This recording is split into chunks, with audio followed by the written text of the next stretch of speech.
మీ personal interviews మరియు వ్యాపార ప్రకటనల కొరకు ఈ నెంబర్ని సంప్రదించండి. నమస్తే, వెల్కమ్ టు మనం టీవీ. ప్రస్తుతం మనతో పాటు ఉన్నారు sun spiritual society founder Vikramaditya garu. సార్తో మాట్లాడదాం. హలో సార్, నమస్తే. సూర్యోస్మితల్లి, B12 డెఫిషియన్సీ గురించి మాట్లాడుకుందాం. ఈ మధ్యకాలంలో ఎక్కువగా వినిపిస్తుంది B12. అయితే నేను జనరల్గా B12 డెఫిషియన్సీ అనేది నాన్ వెజ్లోనే ఎక్కువ దొరుకుతుంది అనుకుంటాను. జనరల్ కూడా చాలా మంది అదే అనుకుంటారు కదా సార్. B12 డెఫిషియన్సీ కావాలంటే నాన్ వెజ్ తినండి, మీట్లోనే అంటారు. సో మీరేం చెప్తారు? ఇప్పుడు మ్యాక్సిమం నేను 2013-14 తర్వాత నాన్ వెజ్ వదిలేశాను. 2013 సబ్జెక్ట్ నేర్చుకున్న తర్వాత నాన్ వెజ్ వదిలేశాను పూర్తిగా. అంటే ఇప్పటికి 10 years. అంటే మీరు అంతకుముందు తిన్నారా సార్? నాన్ వెజ్ తిన్నాను. దాని గురించి తెలుసు కాబట్టి ఏముందనేది తెలుసు. చూసిన తర్వాత అర్థమైంది దాంట్లో ఏమీ లేదు అని. 2013లో సబ్జెక్ట్ ఒకటి నేర్చుకున్న తర్వాత దీన్ని విడిచిపెట్టాను. ఇక అక్కడ నుంచి నేను ప్రాక్టీస్ చేసుకుంటూ అసలు ఈ దేంట్లో ఏముందని వెతుక్కుంటూ ఇక్కడ దాకా రావడం జరిగింది. మరి నాకు ఆ డెఫిషియన్సీ ఉండాలి కదా. అవును. నేను అసలు జీరో మీట్. మీరు నా టెస్ట్ చేస్తే, DNA టెస్ట్ చేస్తే మీకు ఎక్కడ నేను నాన్ వెజ్ తింటున్నట్టు, ఆల్కహాల్ తీసుకుంటున్నట్టు ఇవేమి ఉండవు. ఎందుకంటే మానేయటం వేరు, డిటాక్స్ చేసుకోవటం వేరు. ఈ 10 ఏళ్లుగా నేను విపరీతమైనటువంటి వెజిటేబుల్స్ ఎక్స్పెరిమెంట్స్, కాయగూరలతో చాలా ఎక్స్పెరిమెంట్లు చేశాను. దాంట్లో మీకు అది ఆ డెఫిషియన్సీ ఇప్పుడు నాలో B12 డెఫిషియన్సీ ఏం కనిపించట్లేదు. అంటే B12 డెఫిషియన్సీ వల్ల కనిపించేవి ఏంటి? హెయిర్ లాసు, హెయిర్ ఊడిపోవటం, హెయిర్ గ్రోత్ లేకపోవటం, అలాగే ఫిజిక్లో ఆ గ్లో లేకపోవటం. అయ్యో, మీ ఫేస్ సార్, మీ ఫేస్, స్కిన్, మీ బాడీ టోన్, స్మెల్, కాళ్ళు, ఇవన్నీ B12 అవి ఏం లేవుగా. మీకు జనరల్ గా హెయిర్ గురించి కూడా అడిగి ఉంటారు సార్. అంటే అంత థిక్ హెయిర్, అంత మంచిగా బ్లాక్ గా. అంటే మీరు జనాల్ని మనం చీట్ చేద్దామా, నేను హెన్నా వాడతాను. అంటే నేను సొంతంగా తయారు చేసుకుని, అంటే నాకు చిన్నప్పుడే వైట్ హెయిర్ వచ్చింది. దాని కొంచెం రీసెర్చ్ చేస్తున్నాను బ్లాక్ అవటానికి.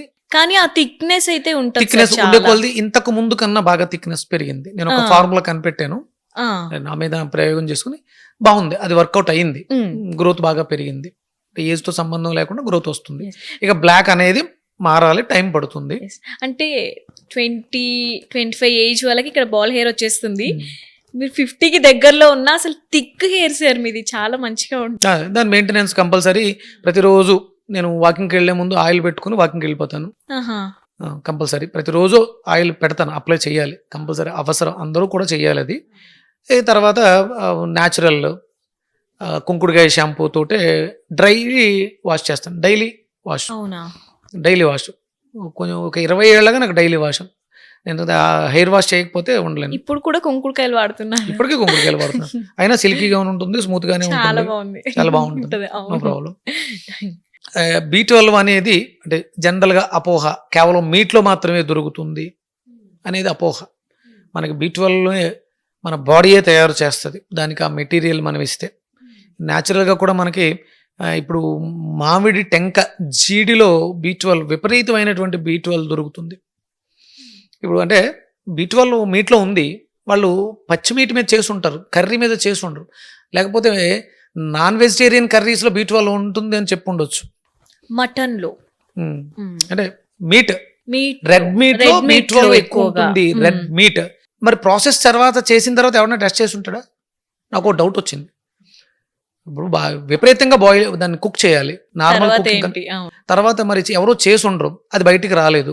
అందుకని ఇక్కడ మీకు ఆ B12 కావాల్సినవి B కాంప్లెక్స్ ఫ్యామిలీ మొత్తం మీకు మునగలో దొరికేస్తాయి. B2 B కాంప్లెక్స్ మనకి వంకాయలో అద్భుతంగా B కాంప్లెక్స్ ఫ్యామిలీ దొరుకుద్ది. బీరకాయలో B కాంప్లెక్స్ ఫ్యామిలీ దొరుకుద్ది. ఆఫ్టర్ కుకింగ్ కూడా దొరుకుతుంది. ఇక ఇంకా కావాలనుకుంటే B కాంప్లెక్స్ ఫ్యామిలీ ఈస్ట్ అని మనకి గ్రాన్యూల్స్ బేకింగ్ ప్రొడక్ట్స్ లో వాడతారు. దాంట్లో అద్భుతమైనటువంటి B కాంప్లెక్స్ దొరుకుతుంది. బ్లాక్ ట్రాకెల్, నల్ల బెల్లం, తాటి బెల్లంలో ఐరన్ ఫ్యామిలీ ఉంటుంది.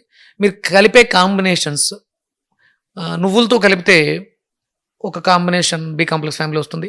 పల్లీలతో కలిపితే బెల్లాన్ని ఒక type of B complex family వస్తుంది. మీరు వండే అంటే ప్రాసెస్లో వస్తుంది, అది పచ్చి దాంట్లో కాదు.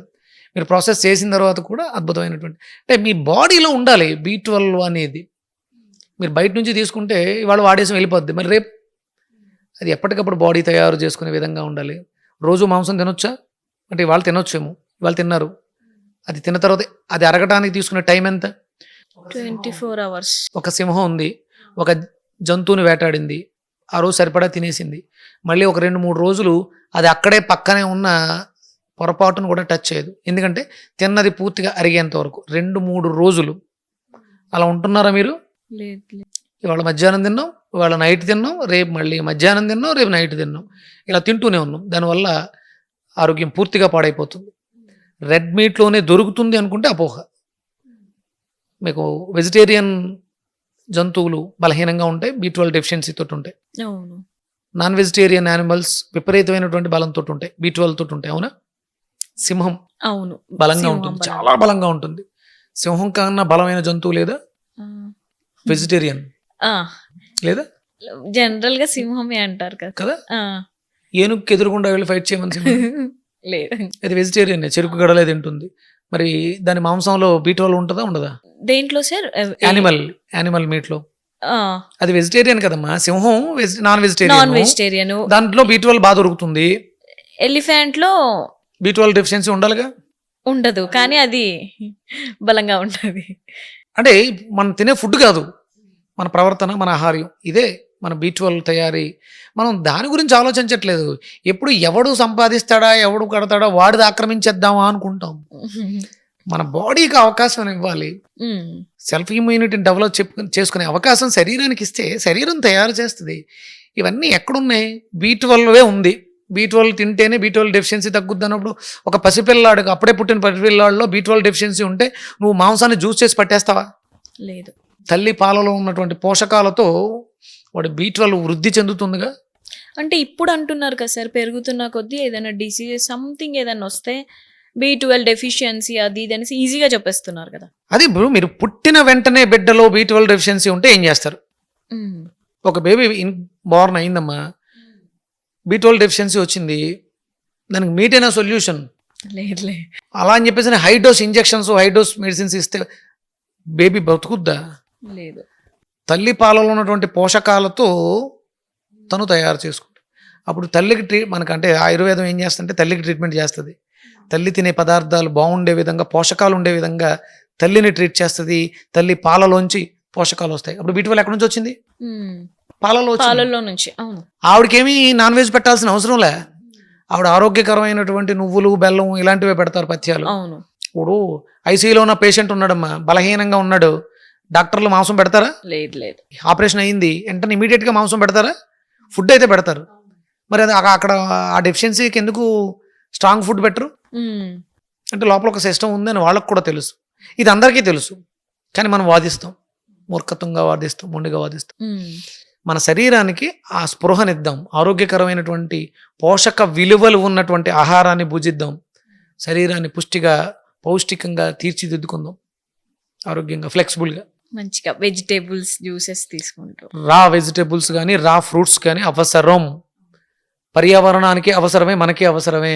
నేను బాగుంటే నా చుట్టూ ఉండే వ్యవస్థ బాగుంటుంది. కేవలం నా ఒక్కడి కోసం, నేను నా రుచి కోసం, నోటి కోసం పాడు చేసేసుకుంటే నేను పాడవుతాను, సమాజాన్ని పాడు చేస్తాను.